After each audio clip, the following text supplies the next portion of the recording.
ಓಂ ಶ್ರೀ ಗುರು ಬಸವಲಿಂಗಾಯ ನಮಃ.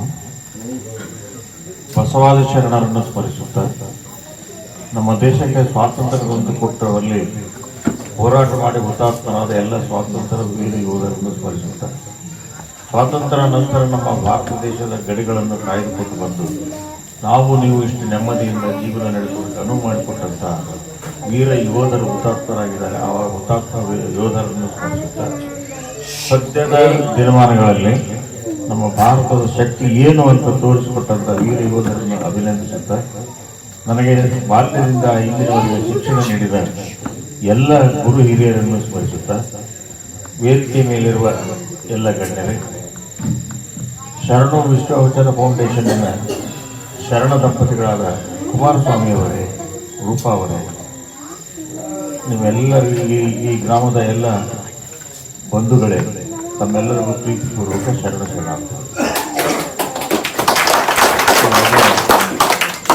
ಎಷ್ಟು ಮುಕ್ಕಾಲಾಗಿದೆ.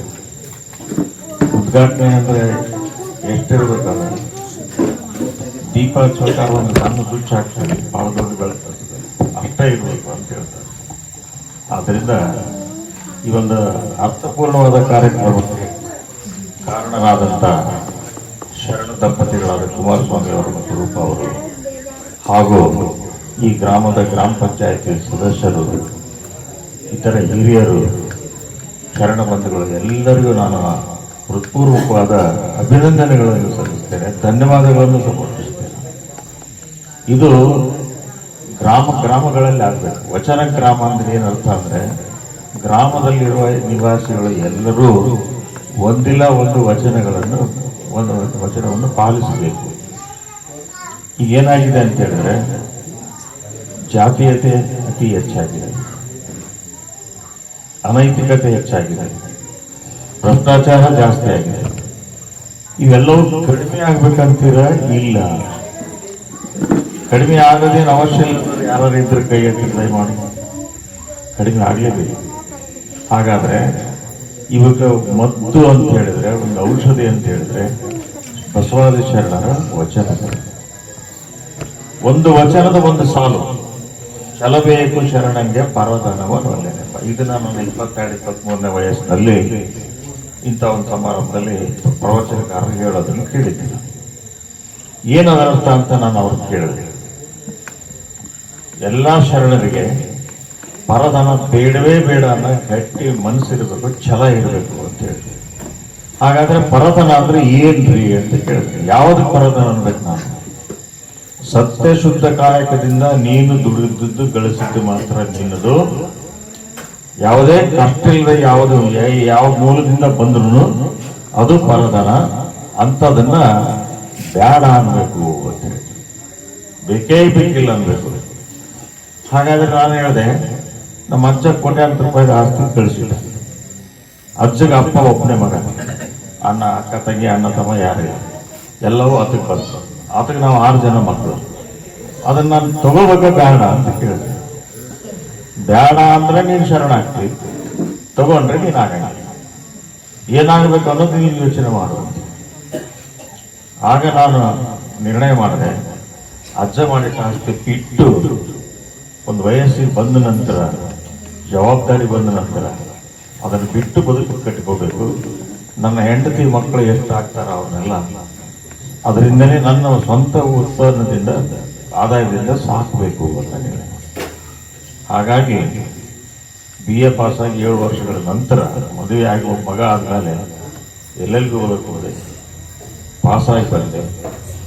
ಅದಕ್ಕೆ ಕಾರಣ ಅಂತ ಹೇಳಿದ್ರೆ, ಛಲಬೇಕು ಶರಣಂಗೆ ಪರಧನವನ್ನೆನೆಪ ಒಂದೇ ಒಂದು ವಚನದ ಒಂದು ಸಾಲು, ಮೊದಲನೇ ಸಾಲು. ಏನಾಯ್ತು, 9 ವರ್ಷ ಮುಗಿಯೋದ್ರೊಳಗಾಗಿ ನೇರವಾಗಿ ಜಿಲ್ಲಾ ನ್ಯಾಯಾಧೀಶನಾದೆ. 15 ವರ್ಷ ಪ್ರಾಮಾಣಿಕದಿಂದ ಜಿಲ್ಲಾ ನ್ಯಾಯಾಧೀಶ ಹುದ್ದೆ ನಿರ್ವಹಿಸಿದ್ರಿಂದ ಪ್ರಮೋಷನ್ ಬಂತು, ಹೈಕೋರ್ಟ್ ಜಡ್ಜ್ ಆದೆ. ಈಗ ನಿವೃತ್ತಿಯಾಗಿ 15 ವರ್ಷ ಆಯಿತು. ಸಮಾಜದ ಋಣ ತೀರಿಸಬೇಕು ಅಂತ ನಾನು ಕರ್ನಾಟಕಾದ್ಯಂತ ಸುತ್ತಾ ಇದ್ದೇನೆ. ಶರಣರ ಬಗ್ಗೆ ತಿಳಿ ಹೇಳಬೇಕು ಮಕ್ಕಳಿಗೆ. ಈ ಔಷಧಿ ಏನಿದೆಯಲ್ಲ, ವಚನಗಳನ್ನು ಇದನ್ನ ನಾವು ಉಪಯೋಗಿಸಿ ಭ್ರಷ್ಟಾಚಾರ ಮುಕ್ತ ರಾಷ್ಟ್ರ ನಿರ್ಮಾಣ ಆಗಬೇಕು, ಜಾತೀಯತೆ ಮುಕ್ತ ರಾಷ್ಟ್ರ ನಿರ್ಮಾಣ ಆಗಬೇಕು. ಇದು ಬಸವಾದಿ ಶರಣರ ವಚನಗಳು ಕೇವಲ ಲಿಂಗಾಯತರಿಗಷ್ಟೇ ಅಲ್ಲ. ಕಳಬೇಡ ಕೊಲಬೇಡ ಹುಸೆ ನುಡಿಯಲು ಬೇಡ, ಯಾರಿಗೆ ಬೇಡ? ನೀನೊಲಿದರೆ ಕೊರಡು ಕೊನರು ಹೋದಯ್ಯ ಅಂತ ಅನ್ನೋದು ಯಾರಿಗೆ ಬೇಡ? ಉಳಿದದ್ದು ಬಿಟ್ಬಿಡ್ರಿ, ಧಾರ್ಮಿಕ ವಿಚಾರಗಳನ್ನು ಬಿಟ್ಟು ಸಾಮಾಜಿಕ ವಿಚಾರಗಳನ್ನು ನಾವು ಯೋಚನೆ ಮಾಡಿದ್ವಿ ಅಂತ ಹೇಳಿದ್ರೆ ಎಲ್ಲ ಸಮಸ್ಯೆಗಳಿಗೆ ಪರಿಹಾರ ಈ ವಚನಗಳಲ್ಲಿದ್ದಾವೆ. ಹಾಗಾಗಿ ವಚನ ಗ್ರಾಮ, ಇಡೀ ಗ್ರಾಮನೇ ವಚನ ಗ್ರಾಮ ಆಗಬೇಕು.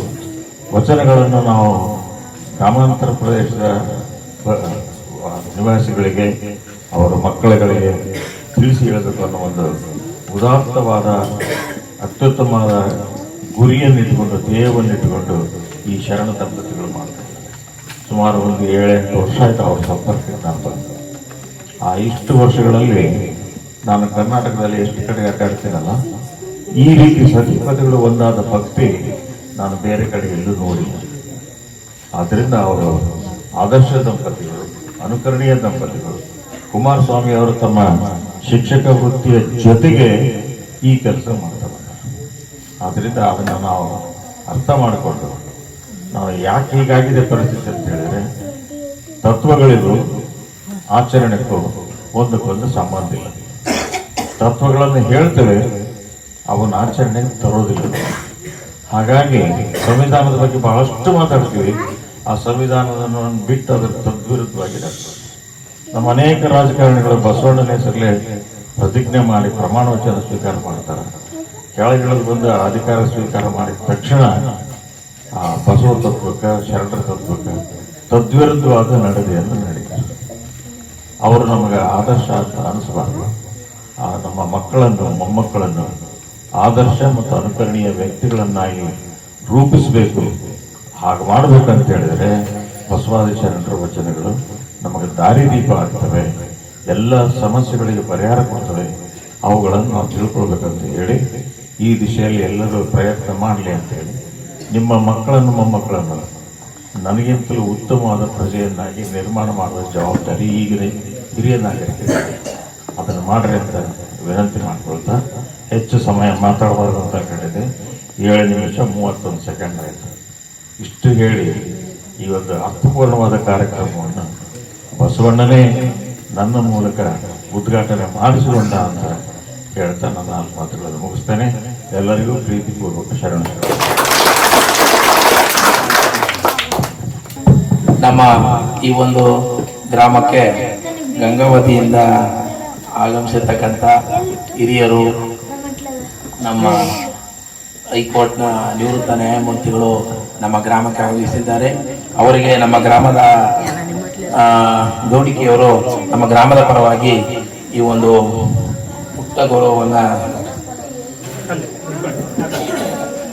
ಸ್ವೀಕಾರ ಮಾಡಬೇಕು ಅಂತ ಕೇಳ್ಕೊಳ್ತೇನೆ.